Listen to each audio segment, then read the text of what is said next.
Hello, আসসালামু আলাইকুম প্রিয় বন্ধুরা। ভিডিওটা কেউ উপরে টান দিবেন না। আমাদের অফিসের ফায়ারের ডিল ট্রেডিং এর প্রশিক্ষণগুলা কিভাবে হয় তা দেখানো হচ্ছে। আহ, ভিডিওটা লাস্ট পর্যন্ত দেখবেন।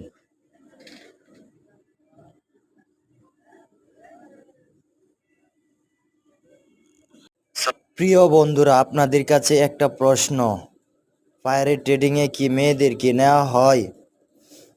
আর আমার ভিডিওটা একটা লাইক একটা শেয়ার করে দিবেন।